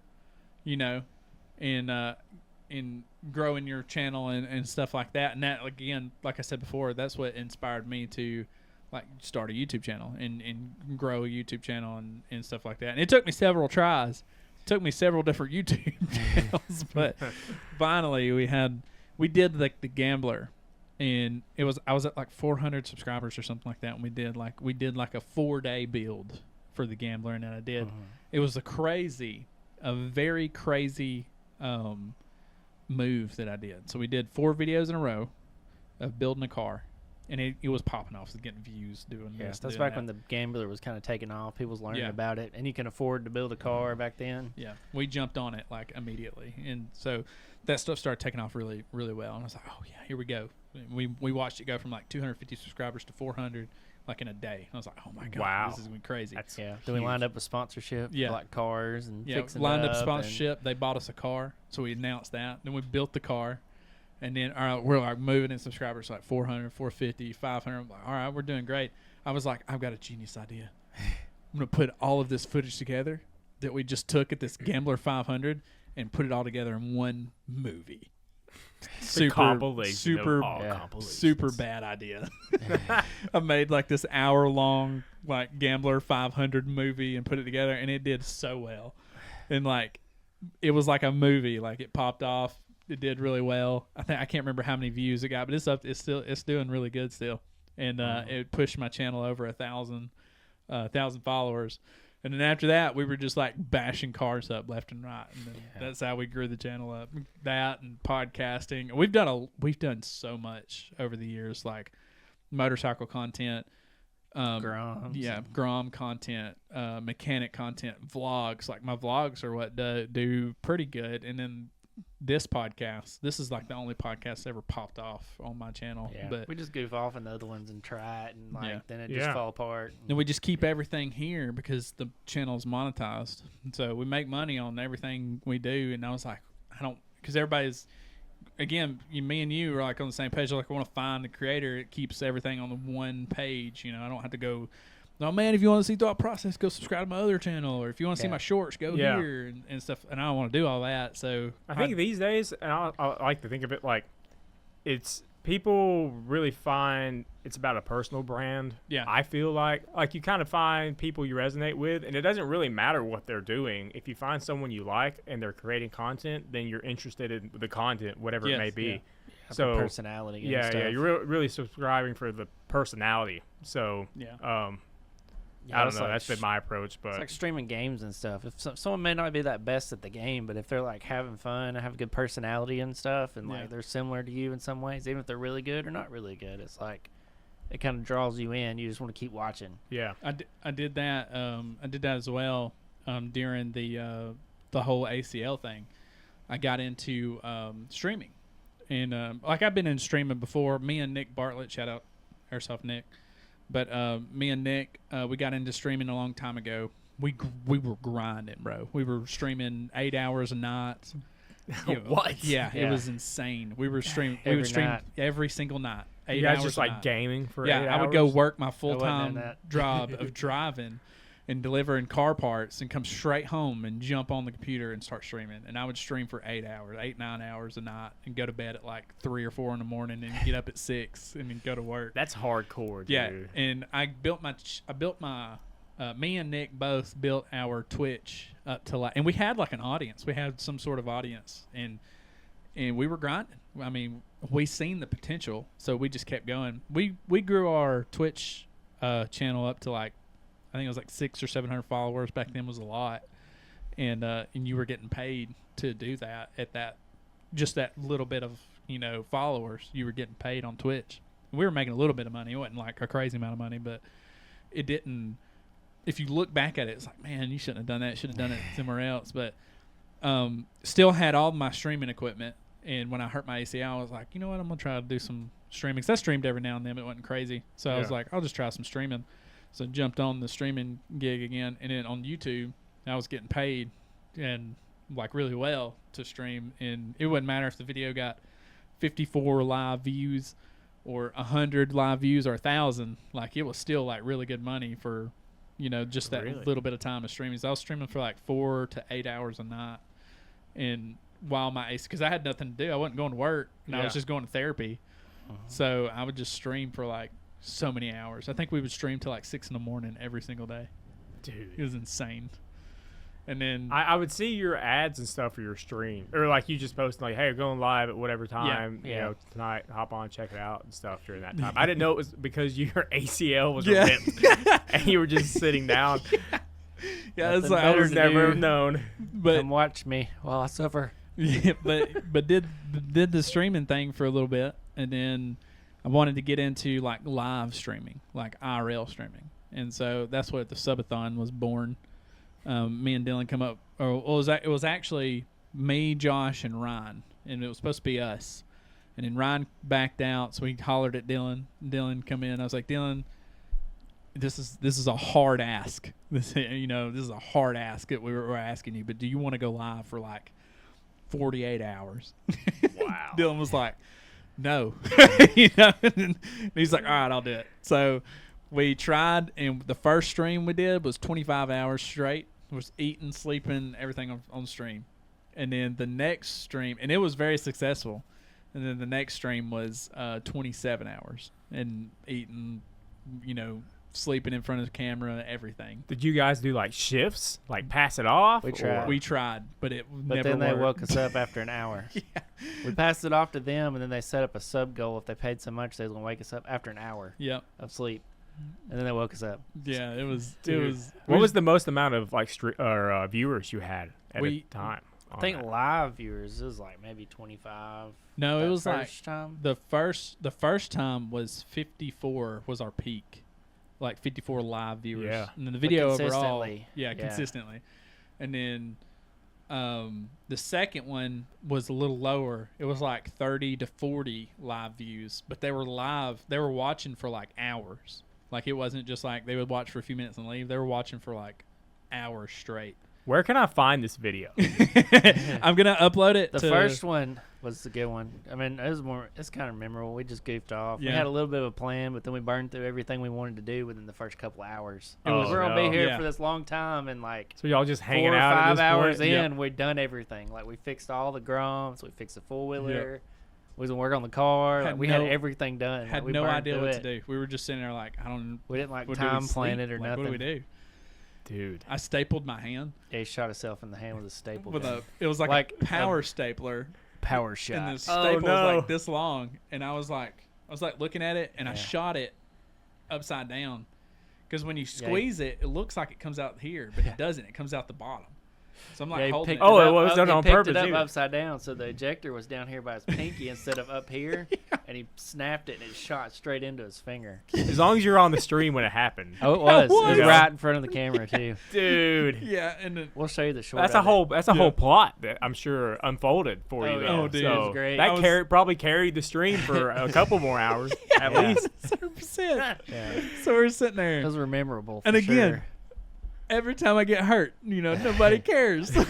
So I'm like talking to Dylan, and I'm like hurt. I'm like, there's a staple I just through stapled my myself. finger, and I was like, Dylan, I just stapled myself. He's like, pull it out. No, you asked me. I was like, he asked God. me if you think I should pull it out, and I was like, no, just leave it in there. And then I got over there and started looking, and I pulled the staples out, and it's like the long staples, and it's like in his finger, good. It was He's like, like think I should went go through to the the bone. hospital? He's like, all they're gonna do is pull it out and make you pay for it. It's like, no. What And an I attitude. I eventually They're just pulled going to it do the out. same thing there, man. Well, So- I thought it was like Might as a well regular- DIY. Yeah, I thought it was a regular staple, so I wasn't like sweating it. It was a regular staple. And then I started looking at them and realized this is an Austin, and I pulled it out. I mean, I had to Yeah. pull, but I got it out. I was like holding my finger like this, and Ugh. Dylan was like in the video. Dylan's like actually like Oh, it was a with good some one. muscle pulling on. I don't know if it got into the bone or Yeah. what. It was. I was it like, was in there. he was Did you pulling- lose feeling in this Yeah. finger? I mean, Oh, yeah, it I was have rough. it back. I have it back, but at the time, I was so in shock. I was like, yeah, there's 'Cause so many it- emotions going through. 'Cause Yeah. I was like, he just shot himself in the hand. I'm like, I'm so disappointed because here we are trying to do the sabotage. Kicking off the And we were silicone. like 12 hours in, he shoots himself in the hand. I'm like, God, it's like we're about to be done. it came through and hit. That's how deep it was. It came through and hit the top of my nail. 'Cause, Wow. like, you could So s- it went all the way through then. Yeah. Oh, yeah, Yeah, and he pulled pulled it out, though. Like the staple was against my finger, and like when he pulled it out, it was like it was barely coming, and then it was like, and I was like, oh, Yeah. it was awful. It Dude, was so I'm fine awful. with other people's blood and anything with somebody else, but if it's my own blood in like an abnormal quantity, or if it's like impale your finger, Start getting I'll pale. pass out. Yeah. I will Yeah. pass out immediately. So- I was dizzy. white as a ghost. Yeah. it was so bad. I was like, I just shot myself with a staple. It wasn't as bad younger when I got hurt with my own self, but like when it got older, it's like a lot worse. Like I busted my lip, like right here. I was pulling on a pry wire and it nailed me in the lip. It busted the outside and the inside. So I was gonna go in there and tell my boss, and I make it to the door, and my mouth's just full of blood. I'm like, I can't even walk in there and tell him. So I ran to the trash can and like spit it out, and I stuck my finger up in there, and I found where it was bleeding, and I held it, and I went there and told him. And Nikki was working at the time, and she was an ambulance driver, and we were working. I worked on the ambulance service, so of course we had ambulances on the lot. So she like walks me out there to an ambulance and gives me some of that clotting stuff. Yeah. She like shoots it up in there, and she's like, "All right, you be all right." And I just like sat down on the floor for a little while. I'm like, "Whew, I'm feeling nauseous." She's like, "You didn't lose that much blood." I'm like, "Yeah, but it's been so long since I hurt myself, Yeah, and dude. like you spit out all this blood in the trash can. It made me nauseous." She's like, "Oh, you'll be all right." But I think it was just my blood sugar just dropping, going off the adrenaline high to the Yeah. low. Yeah. Just the same way with like people getting tattoos. They're like, oh, first tattoos, like all hyped up, and adrenaline's going, and they start, and it's like, ooh, it's not too bad. So then your blood sugar just bottoms It's out. just roller coaster. Yeah, they have those glucose tabs up there. They'll give you so your sugar can come back up, so you don't pass out on them. Yeah. But yeah, the subathon. Besides shooting myself during the subathon, That was a good one. What a highlight. yeah, dude. it really was. Everybody clipped it. Like there was a ton of. It went around on Facebook for a while. Like it was a good little Yeah. clip. The And, second one we had Jesse on there. yeah, we had Coming so the son. second one was a little more like put together. We're like, okay, we kind of know what to do, you know. And I waited till the last second because I used all the money that I made. So I made like $1,000 on that subathon, just off like the ad revenue. So I took the ad revenue and I put it toward the next subathon, and I waited till like the last minute to buy all the equipment. So I bought all the equipment, but it didn't come in. So the second subathon, we were kind of scrounging for equipment. So like I think like my switcher was the only thing that came in. This is the only thing from America that I bought because Black Magic doesn't make anything, Chinese or whatever. So bought the Black Magic switcher. It came in, hooked the switcher up, and that was the only thing that came in like that I had to order because I'd ordered like XLR wireless pack microphones, a wireless transmitter for HDMI. You couldn't have scheduled the subathon like a couple of days later. Well, we planned it pretty far ahead, but Yeah. it was just last minute. So There's a lot of things going we on in our announced lives. it. We announced it in the first season of Thought Process. We announced it one of the episodes. We're like, oh, we're gonna have it, and I was like, oh, I'll have, all this here. Yeah. And then I like started looking at the dates, started ordering stuff, and I was like, oh man, this is gonna. And everybody was already scheduled off work and like ready to do this, and then so we got like Jesse Priest. He come and sang for us, and just there's all kinds of stuff that happened. There's a bunch of people that came. We played golf with Corey. I had a producer like We lined played up. the longest game of Uno in history. It was literally that 2 thing hours. was nearly It was 2 insane. hours long of Uno. Dude. It was Like great. it was so intense, and we were playing like where you can like if you do this color card, you can just throw it, discard it on top of it. Like you Yeah, could cut your jumping in. turn, you could jump in. So that usually makes it go by faster. We were literally started that like we played for 30 minutes, then we started doing jump in to try to go hurry up and get the game done. And I don't remember. We was probably like an hour and 20 minutes in. I had one card. I had Uno left. I was like, all right. And he threw down a blue one. I was like, oh, yes, I'm done. So I threw down my card, but it was a reverse. And so I had to pick Man. my card back up. And then we went another 30 minutes, and I finally got down the exact same card and ended up winning and throwing it down at the end. I was so ready to be done with that game. Yeah, Because it like was- we'd go from like one card to like 20 cards, and then we'd be like right back down to one. And we had to restack and shuffle like so many times. It was See, such you- a long game. You should have started with Monopoly, dude, because Yeah. that's always a long game. Yeah, 100%. That way you knew what you were getting into. Well, usually Uno's pretty quick, it's like 10, 15 minutes, you're done. But man, that was like 2 hours of Yeah. one game. There's 4 of us playing. It was Yeah, it was intense. insane. I was so ready to get up. It's like, let's do something else. But yeah, we did that subathon, and the second one turned out really well, and so we're gonna do another one, but we're kind of structuring it a little different. We're gonna do like 10 hours at a time, and then It's going to be like a podcast. yeah, it'll be like more like a podcast Yeah. style, like video. Just but bring in people. yeah, it's gonna be really good, but it'll be a 10-hour like live stream. We'll probably get you in on it if you Yeah, want to. dude, that would be a Yeah. lot of fun. Yeah, absolutely. Do some We'll tricks. get you, yeah, we can do it. We can Love to because do we some music. skateboard. We've been skateboarding every subathon. We'll go and we'll do like a bunch of skateboarding. Like I busted my butt on camera, like trying to tray flip, and I landed on the board. The board come out from under me, and I slammed down on my hip. And I was like, I ain't felt like that in a while. Yeah, dude. Yeah, I can feel Can some play some skateboarding music. time. I can, play a couple of songs. Yeah, I know. That's what Without I was a going to little ask time. you if you wanted to come in and Oh, play some of your love music. Just get a bunch of all the musicians around the same time. A big old jam session in the Yeah, garage. absolutely. But yeah, we're gonna do another. We'll hit you up when we get Yeah, it do it, all. man. That'd be a lot of fun. Yeah, absolutely. And I'm trying to plan it out because we called it about a month out, and then when the month out came, we was like, we're gonna give it another month just to be safe, and all that. So, because I was trying to get over here, I was trying to decide what we want to do, like if we're gonna build a barn dominium or if we're gonna build, we're going to get a double wide and put out there so we can build in the future. And then we're working on the pad for the barn dominium and the shop that I want to build. So we're trying to we've got all kinds of stuff going on right now. And her brother is building the pad for us. So we're trying to decide on what to do, if we want to do tiny homes while we build the bigger house and stuff like that. So there's so much going on. Over there. It's insane. So I was like, we'll be over there soon. We're going to get a double wide over there. So we'll be over there pretty soon. Well, then it turned into oh man, I don't really know. Double wide was $40,000. So we're trying to figure that out. And so yeah. So that's where we're at right now. So we're trying to, and then we're going to build a rally track, and so we're trying to get the rally track incorporated, but we got to have a building out there to stream out of, and we got to have internet. And right now the only available internet's Charter out there.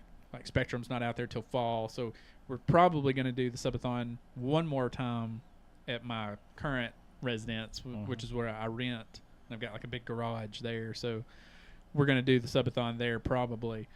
But we're trying to plan it more professionally this go around, because last time it was very winged again, and it was supposed to be put together more professionally last time too. So this is the one though. Number 3, third time's the charm. Yeah, this will be the perfect one. You got the gear, you got the experience. It's the time. I think we just got tired on the other ones. We just get so tired because we get much sleep, and then we get up and go again, and we just be so tired and burned out. It's hard to be energetic and involved. Oh yeah, wanting totally. To be.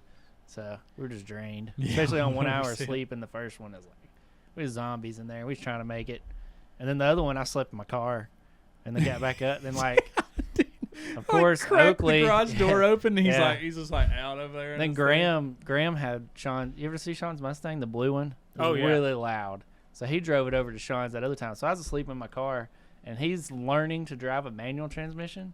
So he comes out there and they push it to the end of the driveway where it wasn't so loud to wake me up. And of course, it woke me up because that thing is loud. Then he stalled out trying to back up. And they had to crank it up again, and he finally made it out of there. But it was so obnoxiously loud. So I was still tired from that one. That's my little blue Mustang I was posting videos of all the time. It was so loud. It was ear piercing loud. If you wasn't in the car, it hurt. That's how loud it was. Yeah. And so, I finally sold the car. So I was like, he offered me $15,000 for the car, and I was like, yeah, I'll take that. So sold it to him, and then he didn't even know how to drive a manual. He was like, can you bring the car to my house? And I was like, sure. So I drove it to his house and delivered it to him, and then he just learned how to drive it eventually. And then the car came with lessons. Yeah. I was supposed to do it, and I was going to film it, but I never got the chance or the time to go over there because my life was so busy at the time. And then this last subathon, my life was so busy. Yeah, there was so much going on, and I could tell y'all about that after the podcast. I don't want to throw it out there because a lot of personal stuff. Pouring his heart out. But that'll be on season 10. There you go. But yeah, there was Deep so cuts. much going on in my life at that point in time, and we were like, "What do we need to do? Let's throw a subathon in the middle of it." Threw it right in the middle. Right in the middle of the chaos. Yep. Yes. Yeah, So- dude. But Need yeah, another we break. pushed through it, and it did really well. And Dylan was actually one of the heroes of that. Him and Josh were one of the heroes of that subathon. They had a lot of screen time during that time and kept the chat going, and Keeping it alive. keeping it alive. It was really good. But Brandon, dude, it was amazing catching up with you. I know we've kept you for a while. Oh, you're good. We get carried away. Yeah. Oh, I did want to say. Well, this was just going back to that TikTok thing. Yeah. The weirdest thing that's happened. So I've got music out on Spotify and all that kind of stuff, right? Yeah. And usually, listeners, it's usually around 50-ish, maybe 60 a month, consistent monthly listeners. Yeah. And out of nowhere, it shot up to 955. And I'm pretty sure it's because this is and I was like, why would this happen? And it's got to be because the links in the profile. Yeah. Somebody found the stupid weight loss video and then clicked the link in my profile, which Yeah. forwards you to Music. landing page with my music and stuff. Yeah. People And are- that's the only explanation, because it's right around that same time frame as well. That has been just crazy. So it's people kind of like the funnel. it's kind of like a marketing move, really. Yeah, totally. And it worked, Yeah. because I've had that kind of setup for years now, and I mean, it does whatever it does, but like, I've never had it pay off in such a. I mean, but when you get like almost 6 million views, you're like, bound to get some traffic somewhere. the traffic that finds its way over your Spotify is The quite a bit. curiosity of the internet people. Yeah, It's interesting, yeah. but That's wild. I thought you could have had. Oh, he got this many views. He might have some really good music. He might be famous. Yeah. And then they click over there. And he lost a lot of weight. I wonder if he makes music. Yeah. And then bam, you got some monthly listeners. You can't ever tell. You might get some fans out of it. Yeah, that. Should have thrown some shirts in there real quick. Yeah, dude. Start pushing out some Should have got that merch running. Yeah. Yeah, Dude, automated. merch where it is prints merch out. is hard. Yeah, print on demand. Is it hard for you, like on the merch side? Yeah, so it's just weird because, like, in order to make like really good money with merch, you need to buy it in advance. Yeah. Because of the margins, Mm-hmm. but then you're taking the risk of being stuck with a lot of inventory. Same. I'm stuck with a ton of inventory. Yeah. So, I mean, I'm currently stuck with a lot of inventory, and then I've only placed like one merch order through a guy in Florence who did our band stuff, and I'm now at the very, like, they gave me some recommendations of sizes, and I didn't really listen to them. Yeah. And I paid the price. Should have listened to my man, because I am stuck with a lot of sizes. sizes. That small sizes people aren't wearing. Yeah. Should have got more like extra larges and things. So, print on demand is, but here's my problem. I think I was using, or I still am using, Teespring, which is just Spring now, I believe. Yeah. And they keep screwing the orders up. So I'll have like a friend reach out, or I'll just be talking to them. They're like, "Yeah, actually, I got one of your shirts, but it was like the wrong size or the wrong color." I'm like, "Are you kidding me?" Like, I hate that you like went through the trouble to support us. Yeah. And then they mail you a shirt, and it gets lost, or it's like the wrong graphic or something crazy like It's that. putting shame on you. Yeah. So don't use them.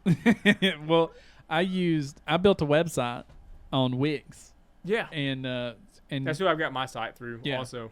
So I did that and built a whole website. I spent more on the website than I have made. Like, Dylan is my top customer.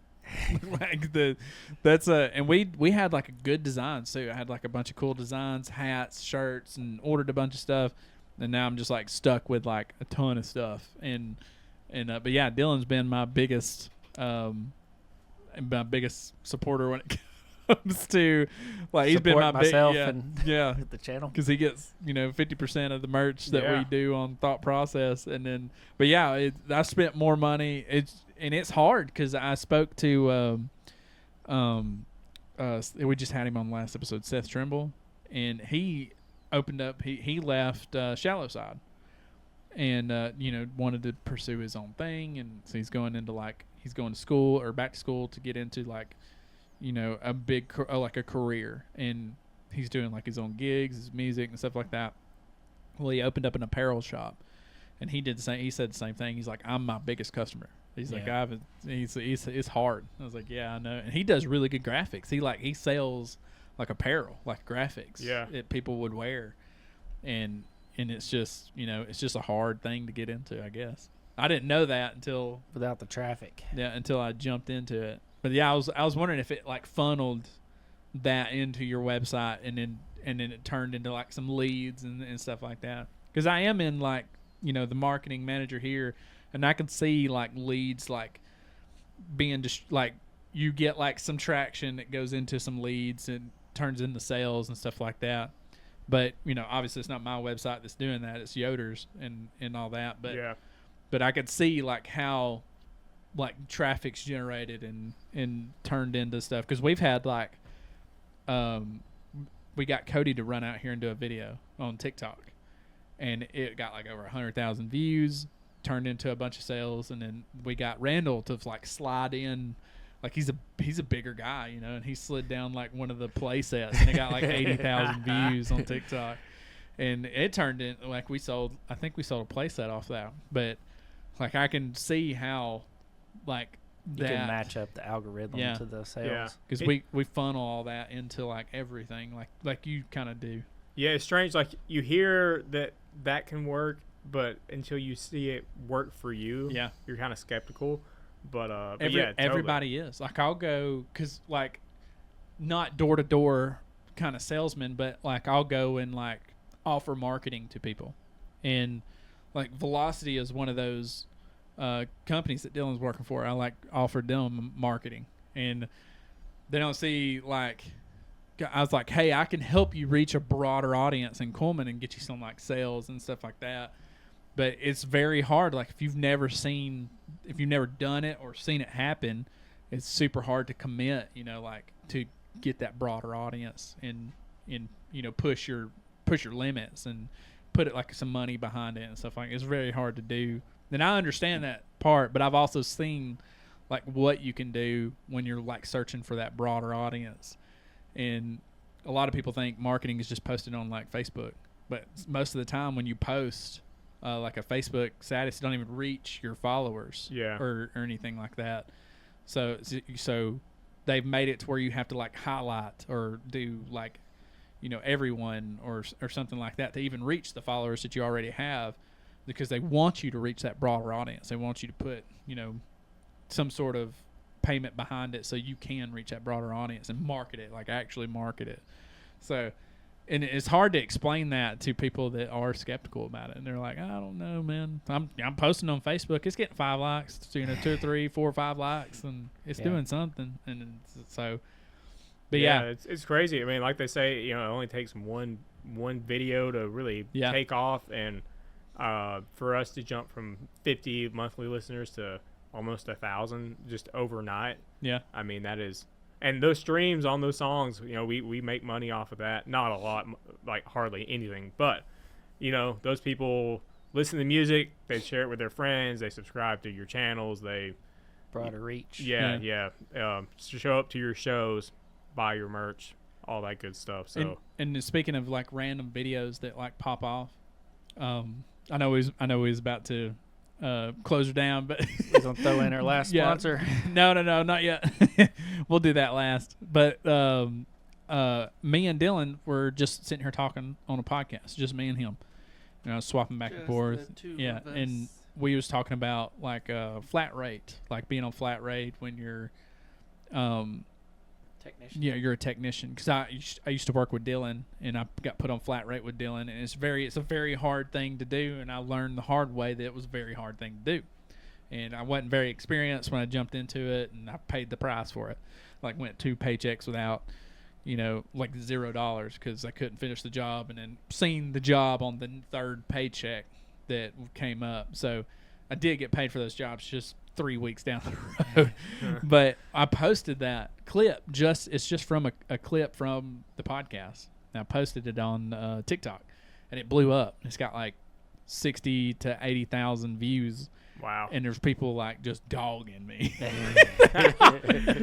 And it goes viral every 2 weeks. This gal flat rate. Yeah, this 0 hours. Dude, one thing I've learned, because man washes his hands in baby powder and all kinds of stuff, bro. Any publicity is really good publicity as far as the internet comment section goes. Like, it used to like really hurt my feelings if someone said something negative about 100%. Our music, especially music, because the music, like, you're writing it yourself, so it comes from the heart and all that junk, and then people talk crap on it. But like we did a video with some there's a music video for our song Suspicious from LCY Media out in Birmingham. Mm-hmm. Anyways, it was really big for us. It was like, or it still is, like our biggest music video. Yeah, it was super great. It's like the black and white style. Yes. But then he chopped that up and made reels out of it. And he always makes like a really polarizing title. So it was like, is Brother Goode the next biggest rock and roll band in America? Which we would never say anything remotely like that. Yeah. But of course the comment section shows up and freaking just starts hammering at us, and clickbaiting it. Yeah. And really, like, man, the clickbaity, like, polarizing things or what really they call it rage bait, right? Yeah. Something like that. Totally. I seen one earlier. It's a thing, and it happens, and it works. And it dude. works. It drives engagement, and as more and more engagement. I see it all the time on Twitter. Oh yeah, I watched the reel earlier, and this guy was like, he does retaining wall, like siding wall, faux rock wall stuff, and he's like, I don't know why all these big guys are like skipping out. This little old lady called me, and she needed help fixing this one little spot on her wall. And I come up here and I looked at it, and there's this little spot, and I told her it'd be like $1,500 just to come out and look at it, and she paid it. So I'm looking at here. Oh, there's a wire running out of here. I told her to be another $250. Is that the upcharge guy? I love the upcharge guy. I love the upcharge guy. It's like a $2,000 bill to take some Gorilla Glue and put this tile back on her wall for her. She's like, and I made $2,000 in this $8 tube. It's just killing me. He's like, I found another crack over here. That's another $150. Let's glue that up real nice. And all the people comment was just like, they were flooded with comment. $100 is all that should have cost. He's like, probably his mom's house. On the same side of TikTok. Yeah, dude. I know. It was great. We're the 'Cause same I've never algorithm. seen him before, but I was watching it and I was like, I was sitting there because at first I was like, I understand the service charge a lot to come out and stuff, but then he just started tacking on more and more. And I'm like, and then someone commented, this is his mom's house. He lives with his mom. The comments were good. That's funny, dude. That's hilarious. You're all on the same side of TikTok. Well, thanks for having me, guys. I really appreciate it. Yeah, Thanks for absolutely. this This opportunity. has been a blast, and I'm so happy to see you again. It's been Yeah, it was just so fun catching long. up with you guys. It's been so long. So long. We cannot let that happen again. Yeah, well, now we're actually not living far away from each other. Yeah, at for all real, now. yeah. So yeah, we got to link up and do some stuff. Absolutely. But yeah, if you want to, just tell the audience where they can find you. I'll have everything linked in the description. But Okay, yeah, cool. Yeah, if you, I'm Brother Goode, BROTHER, and last name Goode, GOODE, on everything. So yeah, TikTok, Facebook, Instagram, Spotify, Brother Goode. If you like indie rock and roll music, garage rock kind of stuff, Yeah. we make music and yeah, Parkour. parkour, Hardcore We like skateboarding, mountainboarding, BMX, inline skating, any sort of extreme sport, parkour. Do all that fun stuff, and then then the music thing, and try to combine them sometimes when I can. Yeah, absolutely. And we'll get you in some of our just like our normal videos too. We'll get you out there in the subathon. But we need to get back linked up. It's been years. It just still blows my mind how many years dude. it's been. And It's been really long for me. yeah. Probably since you jumped over my Saturn in that picture. It's probably the last time I seen you. Yeah, that's gonna be the thumbnail of this. That of was this so podcast. long Dude. ago. That's so Like crazy. I've kept up with you on social media, but we haven't seen Which each way other. it feels like it doesn't feel like it's been long at all because I do keep up with you guys. But Yeah. in the flesh, it's been 'Cause like I a minute. repost your videos on TikTok and stuff like that. So I feel like, I watch you all the time. So I feel like, it hasn't really been that long, but it really has. We haven't seen each other in so long. And like I watched y'all's podcast with Jesse Priest, and Jesse and we go way back. Like we played together and stuff in school. Yeah. So it was just like, man, they're just hanging out with the boys. Yeah. I need to go hang out with those guys. So that whole Absolutely. thing with Jesse, like we was gonna talk about his music and some of the stuff leading up to his career in music and stuff like that. We didn't talk about music They hardly get at the all. yeah.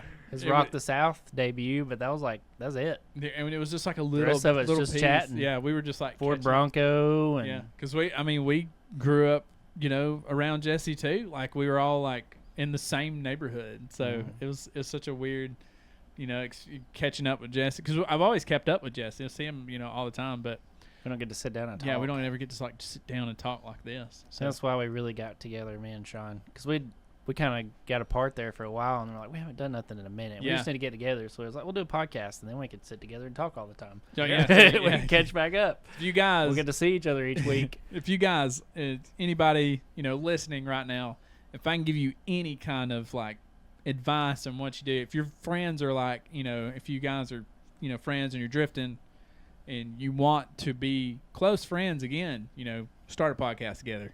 It doesn't matter if it's online or in person like we are. Start a podcast together, and Might you go guys, good, might you go guys, bad. you guys will reconnect and start making memories again. And Stoke pot- the fire of friendship. there you Yes. go. Once again. The So- flame.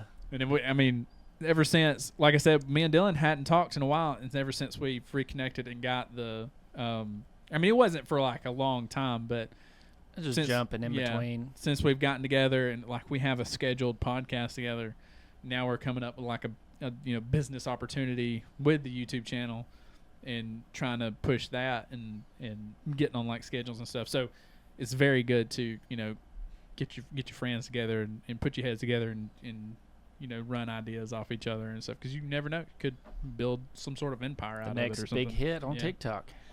So but yeah, thank you so much, Brandon, for coming on, and we'll have to get you on again. Sorry, let's do it. Yeah, let's link up. Let's do some hiccup fun in stuff. my chest. That was weird. It's the old getting to me. But yeah, we'll link up again. We'll get you on the subathon. We'll get you in some regular videos since you live close now. And this was a fantastic podcast. I might even need to bring Haley on board sometime. She's really fun to be around too. So yeah, absolutely. We're gonna have a producer here soon, so I'll be able to like sit over there and we'll have like a wide shot and stuff. So we'll get you back on for sure. Yeah.